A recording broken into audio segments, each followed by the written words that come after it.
Bonjour tout le monde, mon nom est Lucas Trapeau, je suis physiothérapeute ici à ABC Clinique Santé et aujourd'hui je voulais vous démontrer comment un rendez-vous initial de physiothérapie se déroulait. Suivez-moi. Dans toutes les cliniques ABC, vous serez toujours accueilli par une réceptionniste ou une adjointe administrative qui vous aidera à vous dire avec qui votre rendez-vous se déroulera, quel physiothérapeute vous verra aujourd'hui et vous indiquera toutes les démarches à suivre au niveau des papiers à remplir avant votre rendez-vous et sera disponible pour vous présenter et vous expliquer ou bien répondre à toute question que vous avez de manière plus générale avant votre rendez-vous. Une fois que le professionnel de la santé avec qui vous avez pris votre rendez-vous vient vous chercher dans la salle d'attente, il vous emmènera dans une salle privée pour commencer votre rendez-vous initial. Dans le cas de la physiothérapie, on commence par une entrevue subjective. Ce que ça veut dire une entrevue subjective, c'est que le professionnel de la santé, comme par exemple moi, physiothérapeute, va commencer à vous poser des questions pour essayer de comprendre vos symptômes, donc ce qui vous dérange. En quoi est-ce que ce symptôme vous limite dans la fonction de votre quotidien? Donc, quelles activités est-ce que la douleur, la faiblesse, le manque de flexibilité vous empêchent de faire que vous aimeriez être capable de faire? Ensuite, on va essayer de comprendre un peu plus qui vous êtes en tant que personne. Donc, quel genre de travail est-ce que vous avez?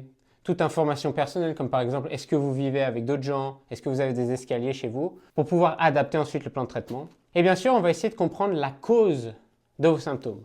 Donc, est-ce que c'est que vous vous entraînez trop? Est-ce que c'est que vous ne dormez pas assez? Est-ce que c'est que vous manquez de flexibilité, de force? Tous ces genres de choses, on va essayer de comprendre en vous parlant qui vous êtes, quels sont les symptômes et en quoi ça vous limite dans vos objectifs. À partir de là, avec cette information, on peut faire des hypothèses sur la condition que vous avez, comme une hypothèse de diagnostic. Par exemple, pour une douleur à l'épaule, on peut se dire, OK, le patient a mal quand il lève une charge lourde, donc c'est probablement musculaire. Ou bien, le patient a commencé à avoir mal à l'épaule en tombant directement dessus, donc peut-être qu'on regarde plus à une fracture. Une fois que toute cette information est recueillie, le professionnel de la santé a une bonne hypothèse de ce qui vous dérange et il va essayer de mettre en place un plan de traitement qui va pouvoir répondre à vos besoins. Avant d'être capable de mettre un plan de traitement en place, il faut qu'on comprenne en un peu plus de détails comment votre corps fonctionne. Donc ça, c'est la partie qu'on appelle l'évaluation objective du patient. Donc dans cette partie de l'évaluation, ce qu'on essaie de voir, c'est des valeurs exactes, des choses qu'on peut mesurer, et non pas simplement des choses que le patient nous dit, pour pouvoir établir un niveau de fonction de base, voir si certains de nos tests reproduisent de la douleur, et voir des valeurs d'amplitude, de flexibilité, de fonction nerveuse, toutes ces choses qu'on va pouvoir mesurer à travers le temps, pour voir si le patient s'améliore, ou si vous vous améliorez lors du traitement. L'autre chose qui est très importante à savoir, c'est que toute cette information objective qu'on va recueillir doit être mise en lien avec vos symptômes. C'est-à-dire que ce n'est pas parce que vous manquez de flexibilité que ce manque de flexibilité est forcément en lien avec vos symptômes. Par ailleurs, la raison pourquoi vous venez, c'est vos symptômes. Donc c'est très important pour le professionnel de la santé de mettre en lien les valeurs objectives problématiques qu'on peut trouver avec votre problème subjectif et la raison pourquoi vous consultez. Donc maintenant, vous vous demandez peut-être comment est-ce que le professionnel de la santé va pouvoir prendre des valeurs objectives de ma fonction. C'est une bonne question. Je ne vais pas pouvoir passer tous les outils qu'on peut utiliser pour évaluer de manière objective votre fonction, mais je vais juste vous donner des exemples, des outils qui sont très souvent utilisés. Donc par exemple, ça vous l'avez peut-être vu dans vos rendez-vous chez le médecin, c'est ce qu'on appelle un marteau réflexe. Avec ça, on va pouvoir tester vos réflexes au niveau du membre supérieur ou du membre inférieur comme la jambe. Et on va pouvoir voir si les réflexes sont hyporéflexifs, donc ça ne bouge pas assez, hyperréflexifs, c'est-à-dire que ça bouge trop, ou bien normaux. Ça, c'est un des outils où on va pouvoir voir et quantifier de manière objective le fonctionnement de vos systèmes nerveux. Cet outil ici, c'est ce qu'on appelle un goniomètre. Un goniomètre, en gros, c'est juste un instrument qui mesure des angles. Ça va souvent être utilisé pour mesurer des amplitudes articulaires, comme par exemple au niveau de l'épaule.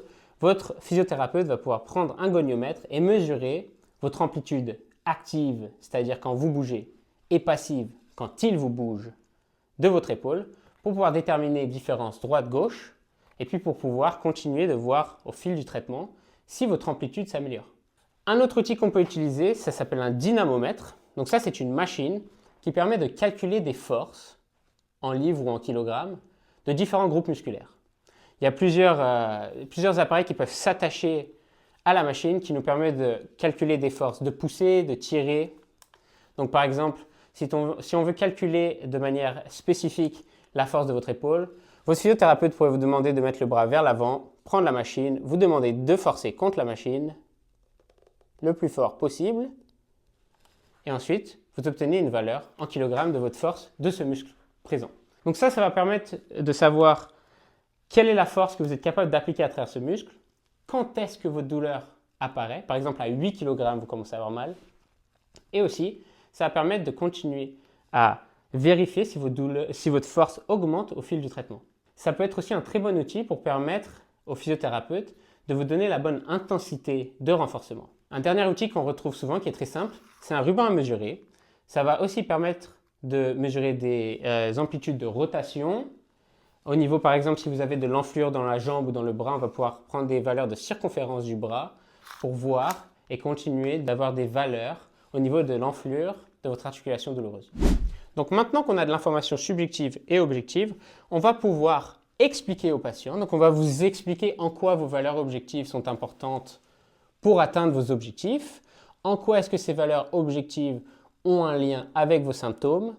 Et à partir de là, le physiothérapeute va faire une analyse. Il va tout mettre ensemble pour pouvoir décrire un portrait clinique qui va lui permettre de mettre en place un plan de traitement qui est adéquat au patient devant lui. Donc un plan de traitement qui est efficace, c'est un plan de traitement qui non seulement adresse le problème pour lequel le patient est venu, donc ses symptômes, qui adresse les objectifs de ce patient, par exemple courir un marathon ou marcher 5 minutes, ce n'est pas les mêmes objectifs, et qui prend en compte la science sur la condition présente, c'est-à-dire tout ce qui a été publié dans la recherche, les meilleures approches pour aider au patient à atteindre ses objectifs en fonction de la condition présente, et aussi de prendre en compte le patient de manière générale, ses valeurs, son mode de vie, sa culture, etc. Et tout ça, quand on fait un plan de traitement qui prend toutes ces valeurs ensemble, c'est ce qu'on appelle evidence-based medicine. Une fois que tout ça est fait, le physiothérapeute va pouvoir commencer à vous traiter. Donc, les deux grands groupes d'interventions qui sont disponibles aux physiothérapeutes, c'est des interventions passives ou actives. Donc, les interventions passives, c'est des choses que le professionnel de la santé va faire pour vous. C'est-à-dire que vous n'êtes pas activement impliqué dans le traitement. Par exemple, un massage, vous vous allongez, le physiothérapeute vous masse ou vous fait un relâchement musculaire, vous n'êtes pas activement en train de participer à ce traitement, c'est une thérapie passive. Toutes les interventions passives sont plutôt pour gérer les symptômes à court ou moyen terme. C'est-à-dire que n'importe quelle intervention que vous faites de manière passive a très peu, je ne devrais pas dire pas du tout, mais très peu d'impact sur votre fonction à long terme.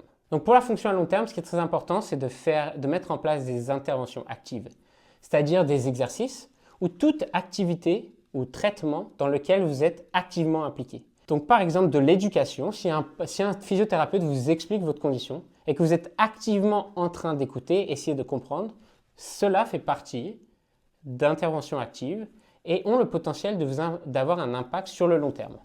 Une fois le plan de traitement mis en place, les interventions faites, l'éducation donnée au patient, le physiothérapeute va mettre en place une fréquence de traitement nécessaire et optimale pour atteindre votre objectif et va reprendre ces valeurs à chaque rendez-vous pour avoir une idée de comment vous progressez dans le temps. Donc voilà, j'espère que cela faisait du sens. Je vous ai donné un petit récapitulatif de comment une séance de physiothérapie se passe avec des lignes générales du fonctionnement et du raisonnement du physiothérapeute. J'espère que cela vous a plu et j'espère vous voir bientôt dans une de nos cliniques ABC.